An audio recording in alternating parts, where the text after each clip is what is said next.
Halo semuanya, perkenalkan nama saya Abdurrahman. Saya berasal dari Universitas Terbuka dengan Prodi Sistem Informasi dengan NIM 0481419137. Pada video kali ini, saya akan mengerjakan tugas 3 pada mata kuliah pemrograman berbasis perangkat gerak. Di video kali ini prinsipnya sama ya, seperti video sebelumnya. Saya akan menggunakan beberapa prinsip dalam pengembangan software seperti single responsibility, dry, dan tentu saja pada video kali ini kita juga akan menggunakan Ionic sebagai framework utamanya ya. Dan di sini saya juga tetap menggunakan Tailwind CSS untuk stylingnya. Dan pada video kali ini kita disuruh untuk mengambil dan menampilkan data API dari cryptocurrency ya.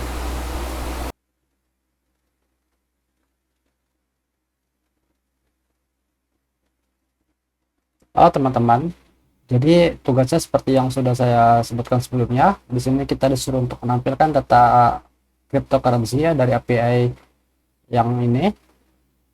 Kemudian tampilannya kurang lebih seperti yang di PDF. Jadi langsung saja kita masuk ke setup project awal ya, yaitu penginstalan Ionic.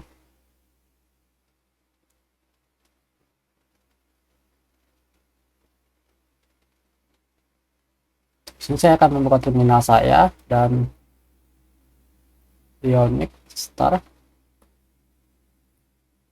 Sini saya akan memilih blank ya.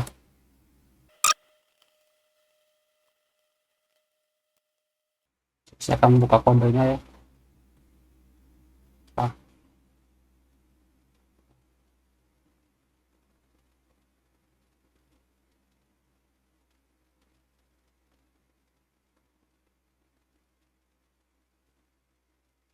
jadi ini template dari Ionic ya, tampilan awal ya.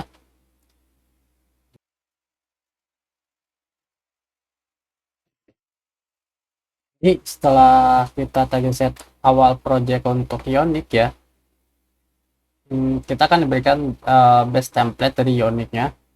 Di sini saya sudah menggantinya dengan kode yang sudah saya buat sebelumnya. Jadi pada tugas 3 ini saya tetap dengan menggunakan prinsip yang sama ya, yaitu dengan komponen base arsitektur, di mana saya memisahkan folder berdasarkan tugasnya.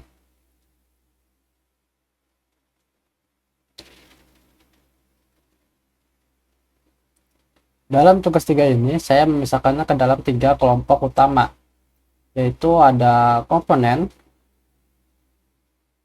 ada folder komponen yang tujuannya adalah untuk membuat UI komponen yang bisa dipakai berulang kali ya. Lalu ada service yang tujuannya adalah untuk menangani koneksi API ke data API-nya cryptocurrency. Yang terakhir adalah yaitu folder views. Di sini adalah halaman utama dari aplikasi Ionic-nya ya.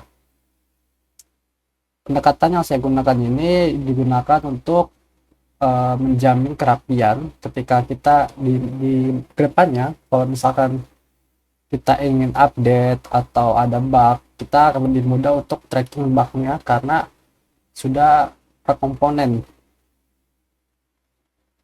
Selanjutnya penjelasan saya akan dimulai dari service ya, folder service, yaitu folder yang menangani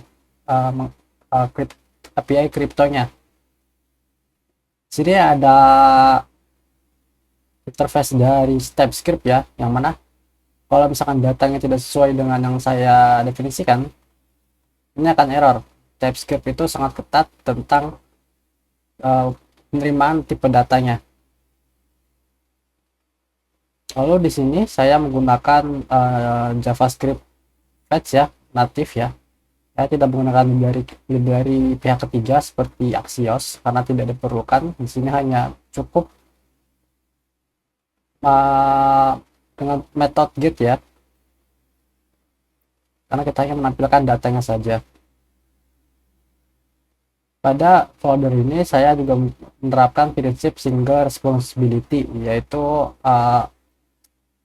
hanya mengerjakan satu tugas saja, yaitu menangani pemanggilan API. Setelah kita beralih ke folder komponen, folder ini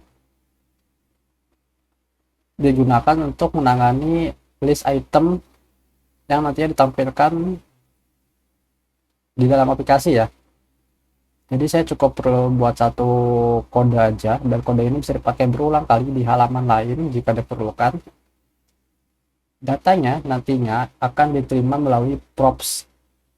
Props, kalau misalkan teman-teman masih kurang paham tentang props, props itu biasanya dikirimin dari parentnya ya, dari komponen parentnya. Jadi kita bisa kirim dari paling teratas ke bawah, itu kita bisa menggunakan props untuk mengirimkan datanya. Lalu di sini saya juga menggunakan, lalu di sini saya juga membuat format price ya, untuk agar tampilan harganya mudah dibaca oleh user ya. Ini penting untuk user experience. Lalu terakhir adalah kode dari halaman utama. Di sini akan terjadi proses yang namanya life cycle hop ya, dimana ketika aplikasinya dimuat atau user akses aplikasi kita, datanya akan diload dari service yang bernama ticker. Ini disebut juga dengan reactive state ya. Ini reactive state.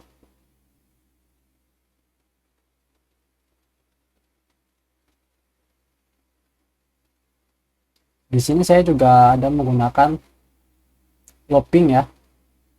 Ini looping di Vue.js. Looping ini akan looping data dari API-nya.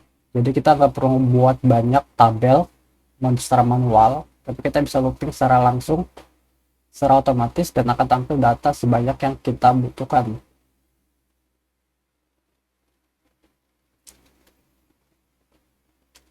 Terakhir kita akan coba melihat aplikasi yang sudah kita buat. Di sini saya sudah menjalani aplikasinya ya. Kurang lebih aplikasinya seperti ini tampilannya.